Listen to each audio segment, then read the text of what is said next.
오랜만에 찾아온 화이트 크리스마스. 하지만 누군가에겐 잊지 못할 비극으로 남았습니다. 우리 아들이 일찍 일어나는데 이제 냄새가 나니까 내가 이제 뭐 거기다가 뭘 얹어놓고 쏘는 줄 알고 주방에 가보니까 아무 이상이 없으니까 바깥에를 이렇게 내다봤나 봐요.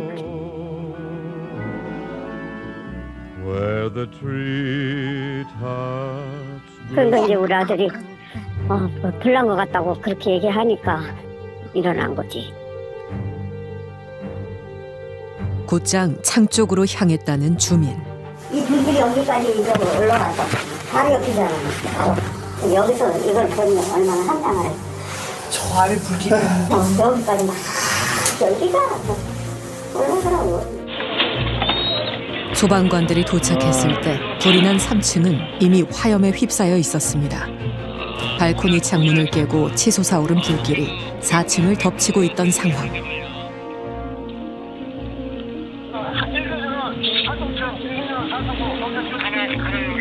하지만 불길은 쉽사리 잡히지 않은 채 수많은 주민들의 안전을 위협하고 있었습니다. 불이 올라와서 연기가 말도 못했거든, 매연이. 너무 새까마니까 무섭더라고. 연기하고 그 냄새가 거실에 벌써 다 퍼져 있었어요. 이미 집 안까지 들어왔던 거죠, 냄새가. 2시간 가까이 흐르고 난 뒤에야 불은 겨우 꺼졌습니다. 이 화재로 2명이 사망하고 30명이 중경상을 입었습니다. 애 좀 받아달라고 남자 40일 정도 되는 젊은 사람들, 시간 사람이. 그게 제일 안타까워요. 애기 그 1살짜리, 2살짜리 그걸 데리고 어떻게 하냐고. 크리스마스에 벌어진 안타까운 비극. 미리 막을 수는 없었던 걸까.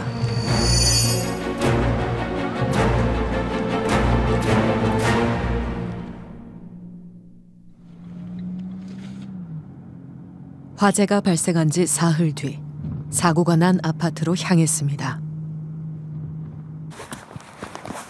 준공 23년 차 한 층에 3세대가 거주하는 계단식 아파트.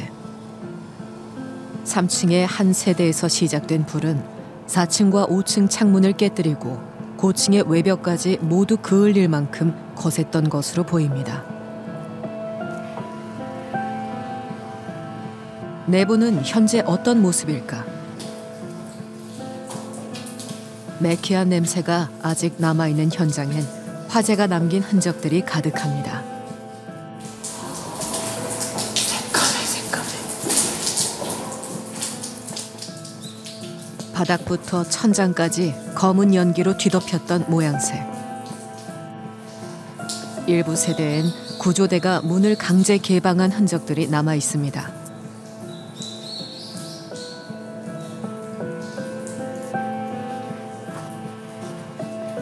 화재가 시작된 3층 세대는 어떨까?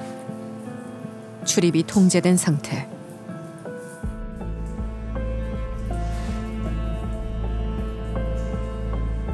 틈새로 보이는 내부 상황은 더욱 처참합니다. 노부부가 거주하던 집, 살림살이 하나 남지 않고 모든 것이 불타버렸습니다. 집에서 추정해 싶어. 우리 이거 견디는 것도 너무 힘들어요. 그거 치고 찍지 마세요. 헬스에서 나왔어요? 네? 아니, 이런 얘기하면 힘들어요. 밤 되면 잠도 못 자고 어두우면 바깥 못 나가요. 무서워. 이 살다가 내가 사는 동네 이런 일이 일어나리라고 생각도 못해요. 누가 생각하겠어요. 화재 당시 현장을 최초로 목격한 경비원을 만났습니다. 25일 날 05시 안 됐을 때요. 그래서 우리가 저기서 눈 왔을 때 저쪽에서 우리가 있었어요. 새벽부터 쏟아진 눈을 치우고 있던 그때. 팡 하고 크게 터지더라고요. 이 소리가 구름같이 연기가 이렇게 났어요. 부랴 하면서 뛰어왔어요. 뛰어오니까 김영호 씨가 같이 뛰어왔어요. 3층에서 치솟은 불길은 급속도로 타올랐습니다. 불이 펑 유리처럼 막 나오니까 저기 서서 둘이서 아유 어떡하지 막 어떻게 하니 하고서 119 빨리 전화하라고 그래가지고 119 전화하고 이제 그러고서 보니까 사람이 두 사람 매달려 있더라고. 그래서 뛰어들어온 거지. 여기 가운데 여기. 불난 집의 노부부가 함께 난간에 매달려 있던 긴박한 순간 분리수거용 마대가 눈에 띄었습니다. 종이류로 가득한 마대가 도움이 될 것 같았다는 겁니다. 그래가지고 이제 우리가 요거 마대 두 개지. 두 개를 여기다 밑에다 끌어다 놨어요.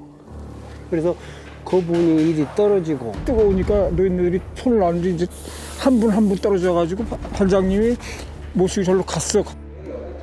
119 상황실에 최초 신고가 접수된 건 4시 57분. 인근 소방서 대원들이 즉각 출동해 달려가고 있던 그 시각. 저 4층에서 4층 저기에서 여기서 요거 여기 여기는 젊은 그 애 아빠가 아저씨 애 좀 받아줘요 그래 서서 막 거기 불이 막 그쪽으로 막 번지는 상황인데 발코니로 대피해 있던 윗집 가족들이 점점 거세지는 불길에 아이부터 받아달라고 소리친 겁니다. 여기다 조준해서 떨어뜨려라. 던지지 말고 그대로 놓으라 그랬어. 그랬더니 사람이 손을 이렇게 애를 잡고 이렇게 해가지고 탁 놓더라고. 근데 와가지고 여기서 탁 때려가지고 꺾여졌는데 저 속으로 떨어졌어요. 저 애엄마 그다음에 뛰어내렸어. 애엄마 뛰어내려가지고 애엄마를 내가 저기다 갖다 뉘어놨어요.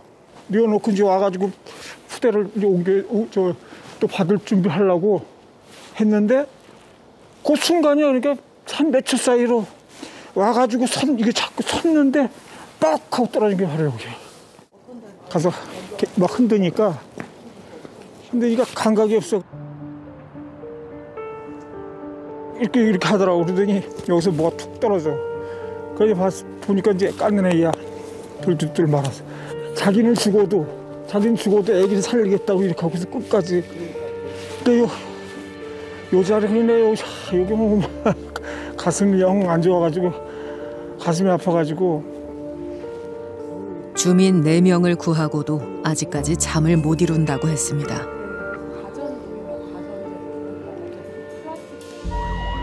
신고 접수부터 소방차가 도착하기까지는 채 5분도 걸리지 않았지만 안타깝게도 4층의 젊은 아빠를 구할 순 없었습니다. 소방대원들이 불길을 잡는 사이 구조대원들은 23층을 오르내리며 주민들의 상황을 살폈습니다. 화재는 신고 후 1시간 50분 만에 간신히 진압됐습니다. 이 화재로 사망한 아기 아빠와 부상자 등 총 32명이 인명피해를 입었고 8세대 주민 23명의 이재민이 되어 임시 숙소로 이동했습니다. 화재 다음 날 합동 감식이 이뤄졌습니다.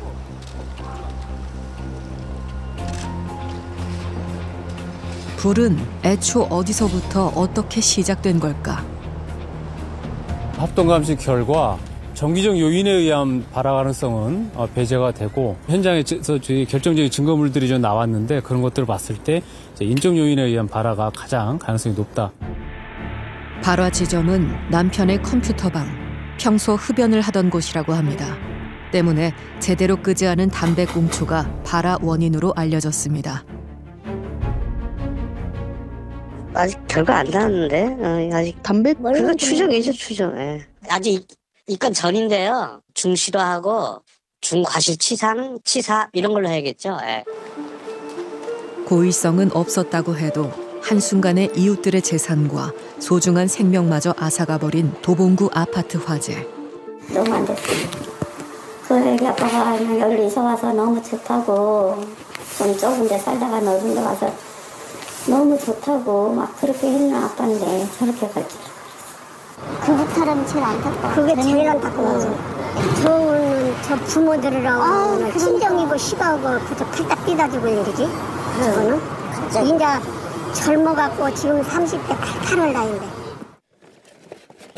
모두의 마음에 큰 상처가 남았습니다. 가끔 악몽을 끼고 아저씨 애좀 받아줘 이런 그 눈빛이 안 없어지는 거야. 나는 내가 5천원 빨리 했어도 살렸을 텐데 이런 죄책감. 그것 때문에 내가 참 시달렸지. 눈만 감으면 걔가 자꾸 걔 눈동자가 보이니까 죽은 사람.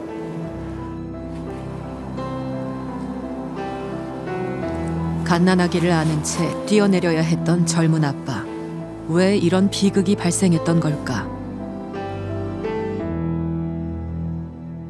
추정 60분은 먼저 화재로 인해 안타깝게 세상을 떠난 한 젊은 가장의 명복을 빕니다.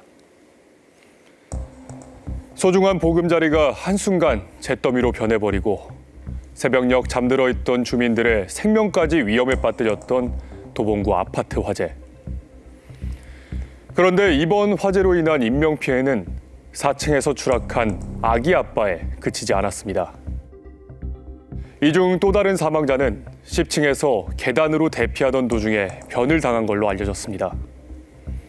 그리고 취재 도중 이 아파트 20층에 거주하던 한 70대 노부부의 아들이 추정 60분 팀에 메일을 보내왔습니다. 화재 당시 부모님이 의식을 잃은 채 뒤늦게 발견됐고 중환자실로 이송됐다는 겁니다. 불이 난 건 3층이었는데 왜 고층에 살던 부모님이 중상을 입게 된 걸까요? 지난달 23일 메일을 보낸 20층 노부부의 아들을 만났습니다.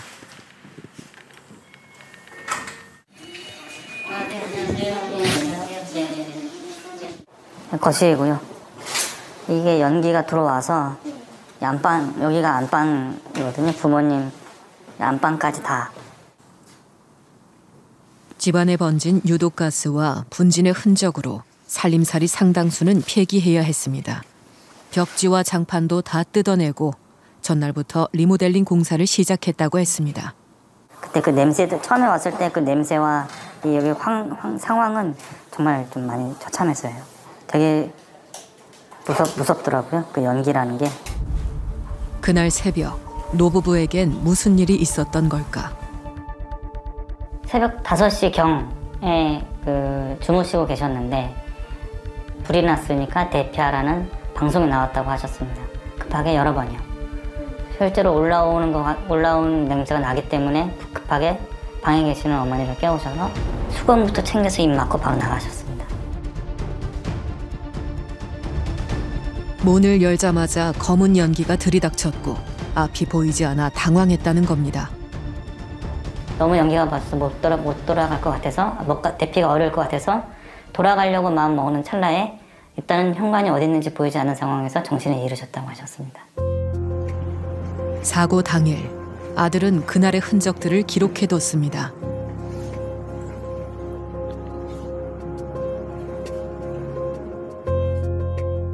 출입문 바로 옆 대피할 때 썼던 수건 2장과 휴대전화가 떨어져 있습니다.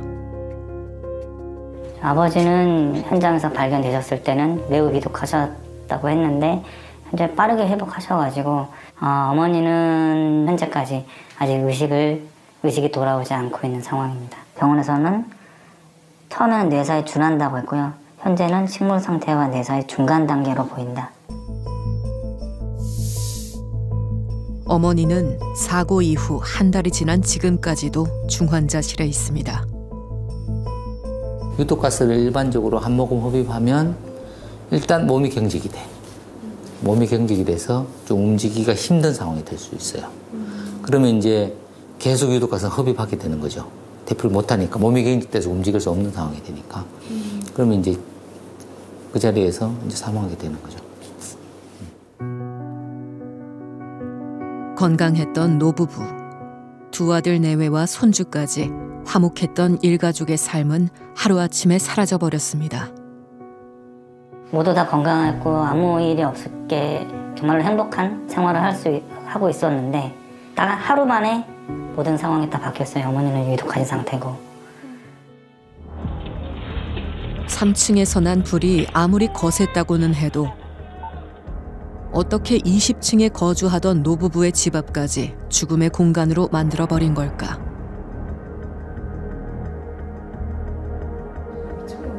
화재 다음 날 직접 아파트 내부를 살펴봤다는 전문가. 주된 경로는 계단. 열려져 있는 계단문을 통해서 계단으로 이게 확산이 됐고, 한 층에 3개의 세대가 있는 아파트. 불이 난 세대에서 나오면 승강장이 있고 승강장 바로 옆에는 계단실이 있습니다. 세대 현관문, 그 다음에 방화문, 그리고 또 계단실로 들어가는 여기 방화문, 이렇게 해서 세 개의 과정을 거쳐야 됩니다.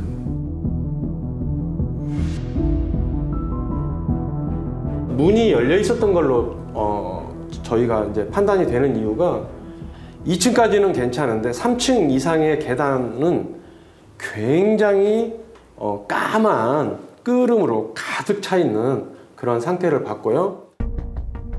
3층에서 시작된 불과 연기가 아파트 외벽은 물론 계단실 내부로 유입되면서 빠르게 상승했다는 겁니다.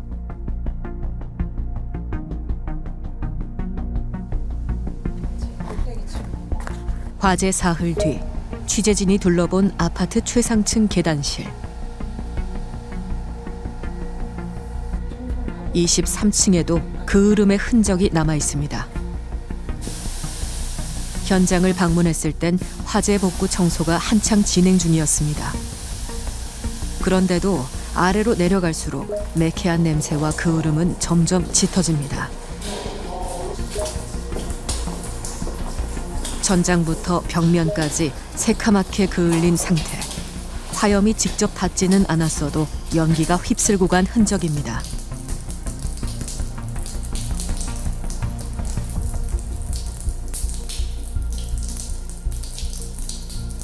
수평 방향은 한 초당 0.5에서 한 1m 정도 속도가. 예, 그렇고 수직은 실내에서 이제 수직은 한 2에서 3m 초당. 상당히 빠르죠? 근데 계단에서는 훨씬 더 빨라요.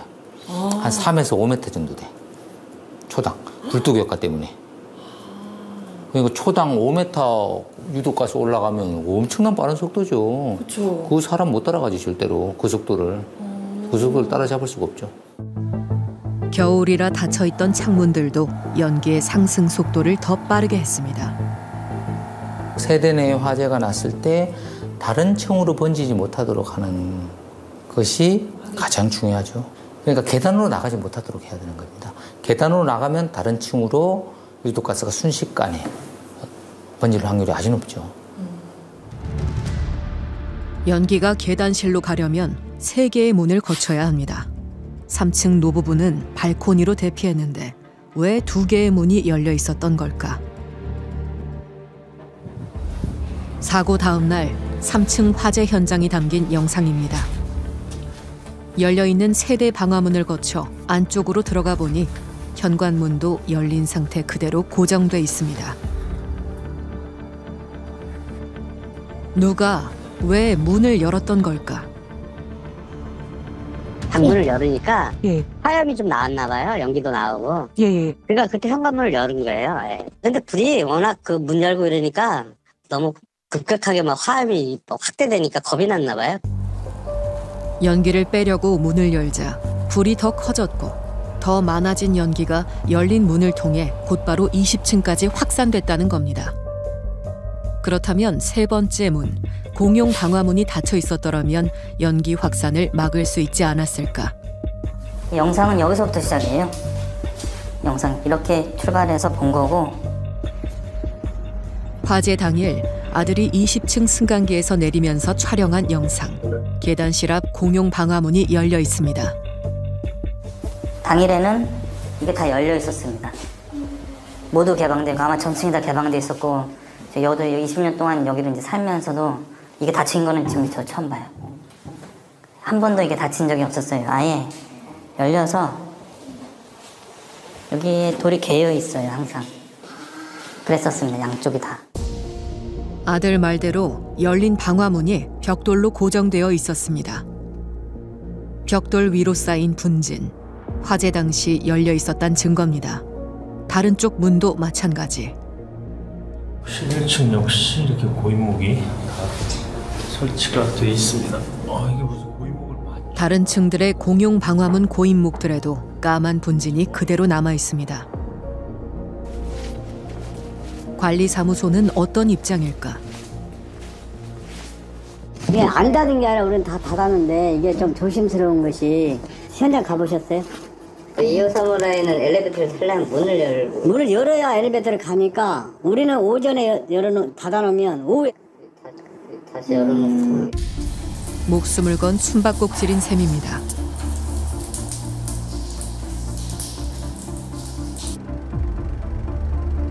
도봉구 아파트 화재 사고 이후 부산시 소방재난본부가 특별한 실험에 나섰습니다. 철거를 앞두고 있어 비어있는 재개발 지역 공동주택에 가정집에 흔히 있는 가구들을 배치해두고 화재를 관찰해보기로 한 겁니다. 실험 목적은 크게 두 가지. 방화문이 개방된 경우와 열린 경우의 차이점, 그 다음에 열린 경우와 닫힌 경우 똑같은 경우다 3층에 3, 4층에서 연기가 들어오는지 안 들어오는지 이 부분을 한번 실측을 통해서 한번 확인하고자 하는 게 목적이 있습니다.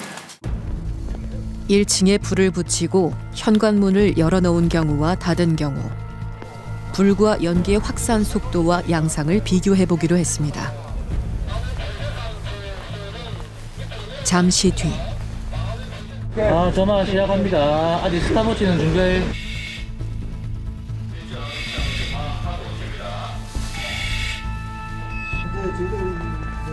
불을 붙이기가 무섭게 타들어가는 매트리스.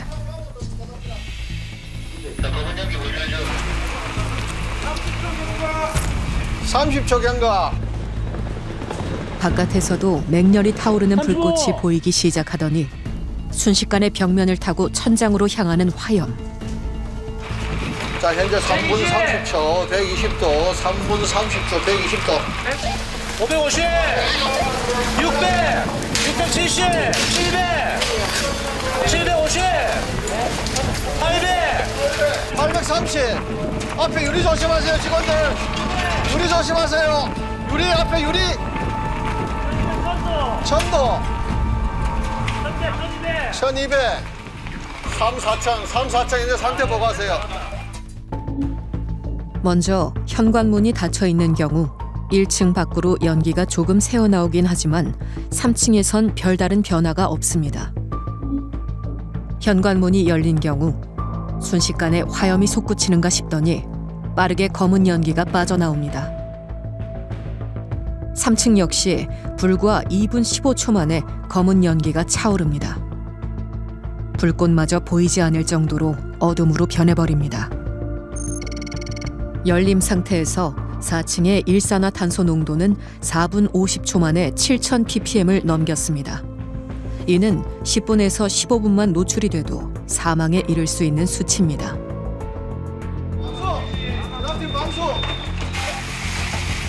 불이 꺼진 뒤 내부를 확인해 보기로 했습니다. 이렇게 거의 다 걸립니다. 거의 옥상까지 다 걸린다고 보시면 되겠습니다. 그 부분은 저 위에 가서 1층이 문 열림 상태였던 공동주택의 3층 집 내부. 까맣게 그을린 복도와 달리 비교적 깨끗합니다. 그때는 이제 연기를 일단 차단해 주셔야 될 거고, 한 번 더 완전 구획된 실로 들어가 가지고 이제 수건이라든지 테이프를 이용해서 연기를 차단해 주시면은 해놓고 119 상황실에 전화를 한다든지 해서 현재 자기 상황, 그다음에 피난하고 있는 인원이 몇 명이나 되는지를 상황실에 연락을 해주시면은 저희 구조대원들이 또 진압대원들이 신속하게 또 구조를 해드릴 수 있도록 하겠습니다. 아파트에 살고 있는 시청자라면 평소 내 집 밖 방화문이 혹시 열려있지 않은지 한 번씩 확인해 보시기 바랍니다. 불이 났을 때 현관문, 방화문 닫고 대피하기. 참 간단해 보이는 일이지만 이 행동 하나가 더 큰 피해를 줄일 수 있다는 것도 꼭 기억해 주시고요. 이는 실제 통계로도 확인된 얘기입니다. 소방청에 따르면 최근 3년간 일어난 아파트 화재는 총 8,223건으로 사망자 111명을 포함해 총 1,075명의 인명피해가 발생했습니다. 눈여겨볼 점은 이 중 대피를 하다가 죽거나 다친 경우가 약 40%란 겁니다. 특히 아파트 화재 19은 발화지점만 태운 채 진화됐지만 이런 소규모 화재 사고에서도 불이 옮겨붙지 않은 다른 층에서 연기로 인한 인명피해가 발생했습니다. 지난해 11월 소방청은 이렇게 분석한 결과를 토대로 아파트 화재 피난 안전대책 개선 방안을 공개했습니다. 여기엔 그 결정적 계기가 된 화재 사고가 있었습니다. 경기도 수원의 한 아파트에서도 불이 나 어젯밤 8시 50분쯤 경기도 수원의 한 아파트 1층에서 불이 났습니다. 연기가 순식간에 차올라가지고 복도가 앞이 안 보일 정도로 차가지고 집에서 나가지를 못했어요. 기상 계단을 이용하시라고 계속 방송이 나왔어요. 사이렌이 울리면서. 지난해 3월 발생한 수원의 아파트 화재. 불은 저녁 9시경 1층에서 났지만 이 집 주민 1명이 사망하고 10층의 주민 4명이 죽거나 중상을 입었습니다.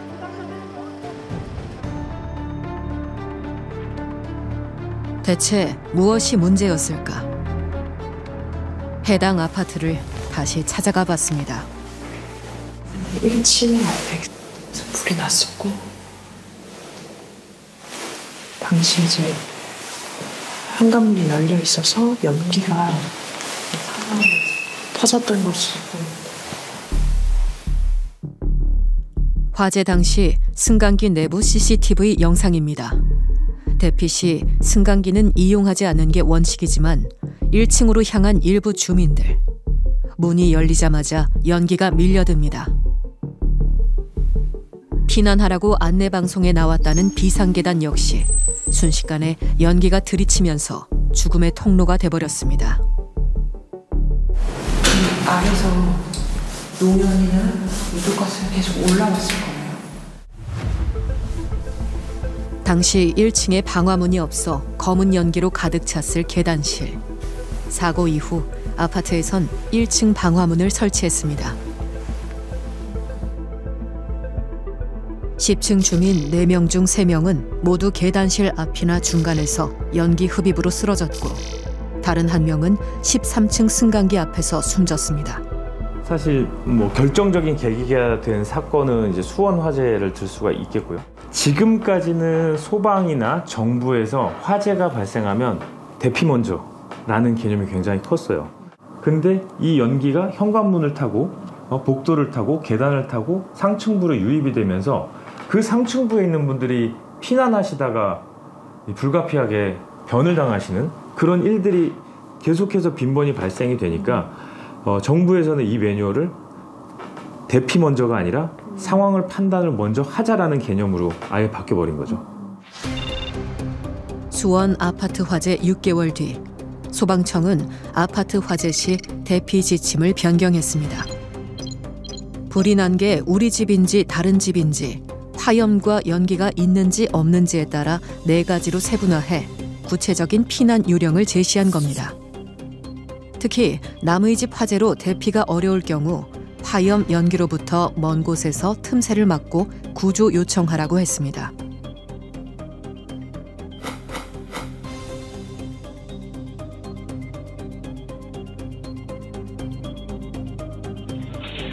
하지만 지침을 바꾼 지 1달 반 만에 발생한 도봉구 아파트 화재. 송 씨는 20층에 살던 부모님을 무작정 대피하게 만든 안내방송에도 아쉬움을 토로합니다. 구체적이지 않았던 거죠, 이게. 만약 그렇게 좀 뒷대를 설명을 했다면 방송을 대피가 가능한 데만 방송을 하고 나머지는 개설하라든지 전 세대에 그냥 다 똑같이 대피하라는 방송을 해버렸기 때문에 이번 사고가 피해가 커진 것 같습니다. 이웃 주민 역시 비슷한 입장. 집에 있었으면 괜찮았었던 거예요. 이번 사건은 그 20층 할머니도 그런 일을 안 겪으셨겠죠. 그리고 안내방송만 제대로 해줬어도 이런 사단이 일어나지 않았을 텐데 저희는 그래서 문을 닫고 119로 전화를 했어요. 지금 불이 났는데 나갈 수가 없다.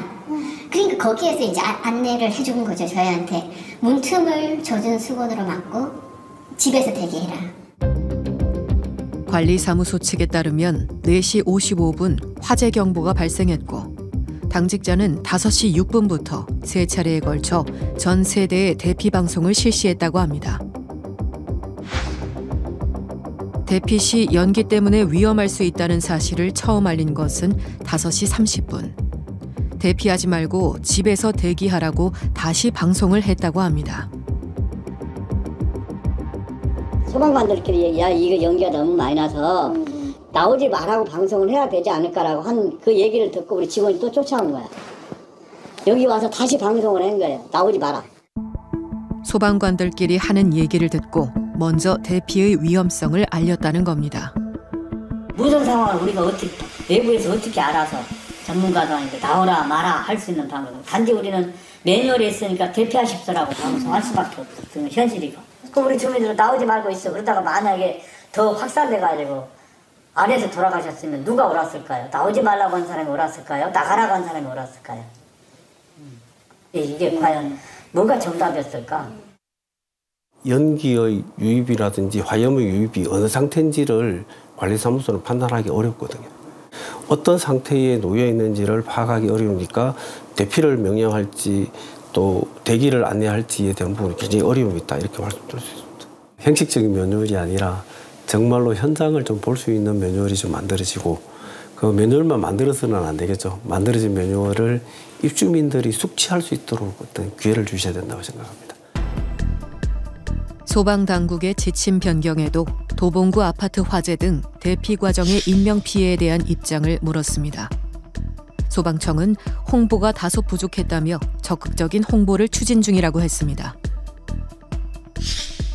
화재 시 대피 안내 방송에 대한 관리사무소 측의 혼란에 대해선 세대별 대피 상황이 다른 만큼 공통적이고 일반적인 주의사항 안내가 필요하다고 답해왔습니다. 주민 19명이 연기를 흡입해 병원 치료를 받았고 아파트 주민 15명이 연기 흡입으로 병원에 이송됐습니다. 주민 4명이 화상을 입거나 연기를 들이마셔 병원으로 옮겨졌습니다. 취재 중에도 아파트 화재로 인한 대피 중 사고는 계속되고 있었습니다. 지난달 23일 의정부에서 발생한 또 다른 아파트 화재 사고. 이른 아침부터 집안에서 시작된 불은 소방차 도착 18분 만에 꺼졌지만 주민 7명이 병원으로 이송됐습니다. 먼저 화재가 발생한 현장으로 향했습니다. 승강장 입구와 계단실까지 번져나간 그을음의 흔적.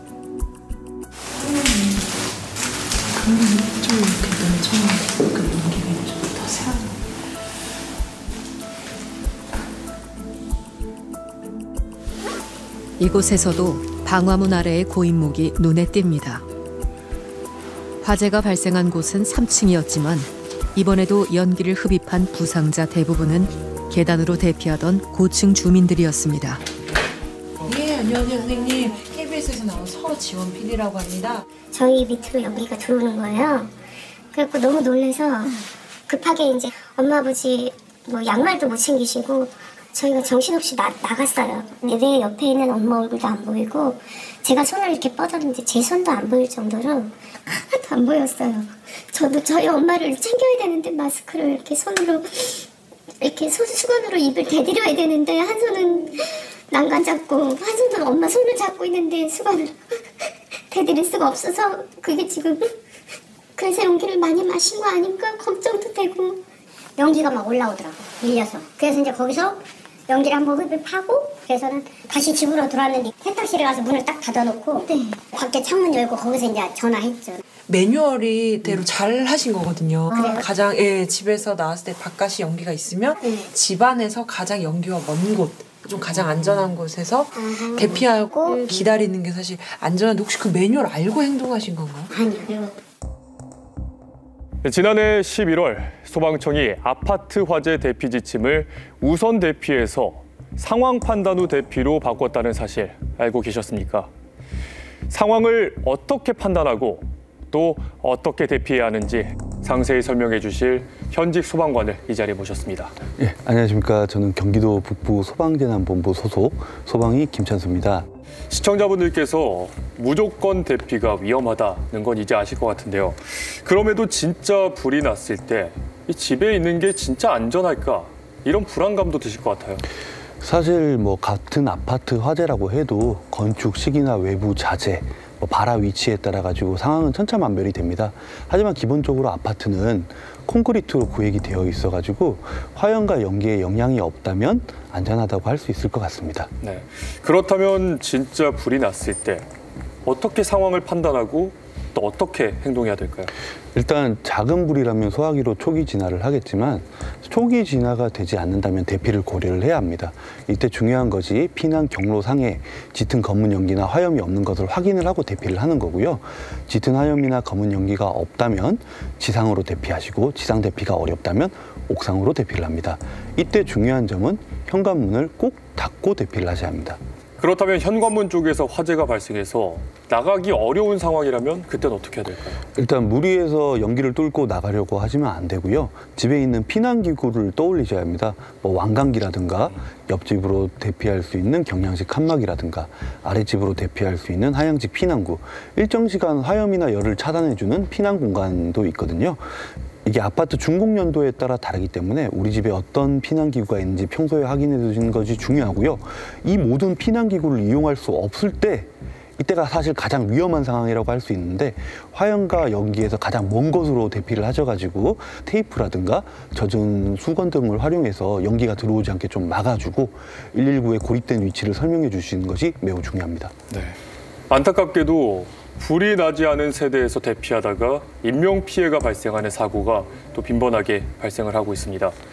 그렇기 때문에 우선 대피보다 상황 판단 후 대피가 중요하다고요? 네, 그렇습니다. 다른 사람 집에 화재가 발생했을 때 화염과 연기에 영향이 있는지 판단하는 것이 매우 중요하고요. 우리 집에 화염이나 연기에 영향이 없다면은 집 안에 있는 것이 좀 더 안전할 수 있고요. 뭐 화염이나 연기의 영향이 우리 집까지 미친다면은 아까 전과 마찬가지로 대피를 하는 것이 매우 중요하겠습니다. 불이 나면 놀라고 당황해가지고 이제 막상 피난을 어떻게 할지 떠올리기가 어려울 텐데요. 평소에 우리 집에 어떤 피난 기구가 있는지, 어떻게 대피하는지, 소방시설은 뭐가 있는지 생각해 두시는 것이 좋을 것 같습니다. 또한 우리 집에 불이 났을 때를 가정해서 또 다른 집에 불이 났을 때를 가정해서 피난 계획을 미리 짜두는 것도 좋은 방법일 것 같습니다. 지금까지 안전했다고 방심하지 않으셨으면 좋겠고요. 철저한 예방과 대응만이 소중한 생명을 지킬 수 있다는 점 꼭 기억해 주셨으면 좋겠습니다. 네, 좋은 말씀 고맙습니다. 우리나라 국민 2명 중 1명은 아파트에 살고 있습니다. 지난해 기준 아파트에서 하루 평균 8건 이상의 화재가 발생했는데요. 우리가 주목해야 할 화재에 관한 또 다른 사실이 있습니다. 지난달 8일 경기도 남양주시에서도 아파트 화재가 발생했습니다. 오전 9시 30분경 13층에서 난 불길이 바로 위 2개 층까지 치솟아 오릅니다. 출근 시간대에 발생한 화재인 만큼 연기를 목격한 주민의 빠른 신고로 큰 인명피해는 막았지만 집안 전체가 불타버렸습니다. 집주인은 이사 온 지 불과 2달 만에 벌어진 일이라고 했습니다. 바로 윗집은 어떤 상태일까? 가족이 모두 출근한 뒤 벌어진 일이라 화를 면했지만 솟아오른 화염의 열기에 발코니 창문이 산산조각 나면서 손해가 막심하다고 했습니다. 평소 멀티탭을 끄고 다니는 등 화재에 각별히 신경 썼다는 집주인. 열기가 올라와서 지금 난간대도 보면은 열에 의해서 다 이게 파단이 됐어요. 그리고 이 창틀 자체도 이제 하부가 변형됐고, 그래서 여기는 다 탄성 코트인데 이제 그 흐름으로 해서 아마 세척이 안 될 겁니다. 불이 옮겨 붙지는 않았지만 틈새로 스며든 연기와 유독가스는 집안 곳곳에 치명적인 흔적을 남겼습니다. 유독성 분진이 대부분의 살림살이에 내려앉았습니다. 여기 까만 줄 있잖아요, 여기까지. 여기는 안 들어간 거고. 그 위에까지, 안에까지 다 들어갔다 봐야 하는 거죠. 생각지도 못한 곳에 분진의 흔적이 남아 있습니다.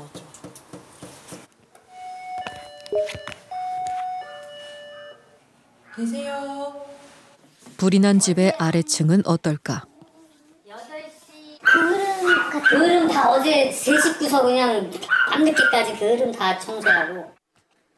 불이 난 집을 기준으로 윗집과 아랫집은 그 피해 양상이 사뭇 달라 보였습니다. 또 2차 폭발이 일어나고 그럴까봐 그냥 강아지 데리고 그냥 나갔어요. 소방이 와서 물을 워낙 많이 뿌린 데다가 바닥에 보일러 저 관들이 있을 거 아니에요.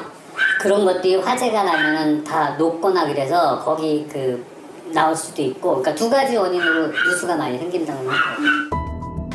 대피는 어떻게 했을까? 저쪽 창문에서 팡 하고 터지면서 폭발음이 들리면서 유리가 앞으로 쫙 그러더라고요. 그래서 이거 폭발 사고다 그래가지고 그냥 그러고 그냥 강아지 데리고 뛰어내려왔어요. 계단 혹시 나가실 때 유독가스가 차 있다거나 없었어요. 전혀 없었어요. 아무 저걸 못 느꼈어요. 그러니까 화재가 발생하면 연기도 그렇고 화염도 그렇고 위쪽으로는 굉장히 빠르게 확산돼요.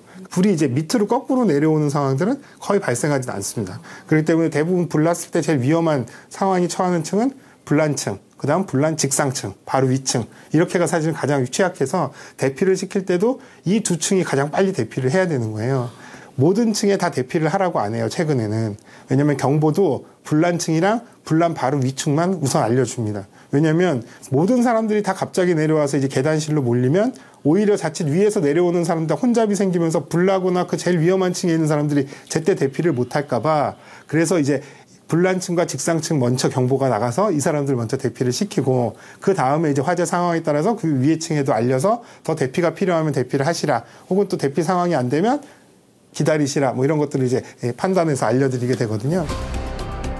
예기치 못했던 순간 나와 가족의 안전을 지키려면 불과 연기의 특성부터 제대로 이해할 필요가 있습니다.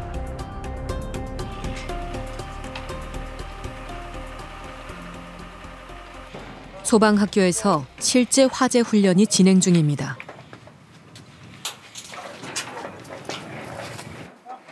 식탁이나 침대, 의자 같은 가구에 흔히 사용되는 목재류를 태워 화염과 연기를 관찰할 예정입니다.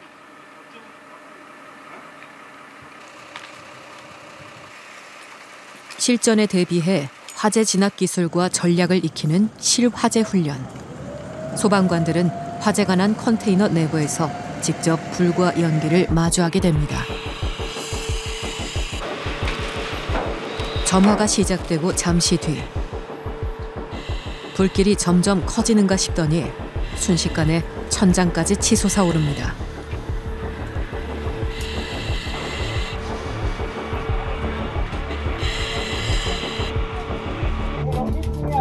통제된 환경에선 위쪽으로만 향하는 화염. 목재류의 수분이 증발하면서 하얗던 연기 색깔이 점점 짙어지는가 싶더니 상층부가 연기로 가득 찹니다. 일반적인 상황에서는 화재가 일어났을 때 불역에 의해서 상층부로 이동을 하고 연기층은 굉장히 뜨겁기 때문에 내가 높은 자세로 일어났을 때 이마나 얼굴 부분에 화상이 있기 때문에 자연스럽게 낮춰야 되는 부분이 있고요. 연기층이 아닌 산소가 들어오는 아래층으로 구했을 때 우리가 시야를 보고 대피할 수 있는 길이 되거든요. 시간이 지나면서 연기 자체는 가연물이 되고 연기의 흐름을 따라 화염도 번져갑니다.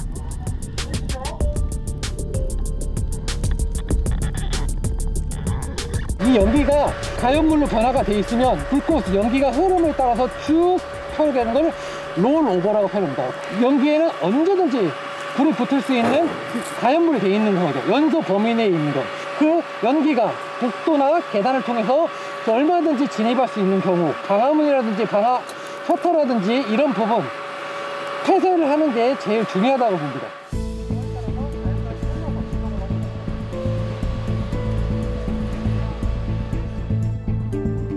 국민의 2명 중 1명꼴로 거주하고 있는 보편적인 주거 공간 아파트. 지금 우리가 살고 있는 아파트는 과연 화재로부터 얼마나 안전할까? 준공 연도가 각기 다른 아파트 여러 곳을 전문가와 함께 점검해 봤습니다. 화재가 나면 이제 요런데 고가 사다리차나 이런 것들을 이용해서 이제 구출을 하고 구조 작업을 해야 되는데, 이런데 보통 이제 소방차가 부서할 수 있도록 부서 공간을 표시를 해놓는데 여기는 지금 표시가 안 돼 있네. 진화 작업이 늦어지기 쉽습니다. 여기 주차 공간이 보조가잖아요. 저녁 때 되면 분명히 이중 주차를 할 거라고요. 이 앞쪽이나. 예. 그러면 진짜 이제 소방차 들어갔을 때 들어가지도 못하고. 그렇다면 내부는 어떨까? 계단실을 통해 먼저 옥상으로 올라가 봤습니다. 이게 이제 옥상으로 이제 대피할 수 있는 이런 통로인데, 여기가 이제 화분으로나 개인 사적 공간으로 이렇게 활용되고 있네요. 적치물도 너무 많고. 특히 박스 같은 종이류나 식물 같은 것들은 화염이 아닌 뜨거운 연기에도 불이 붙을 위험이 있다고 했습니다.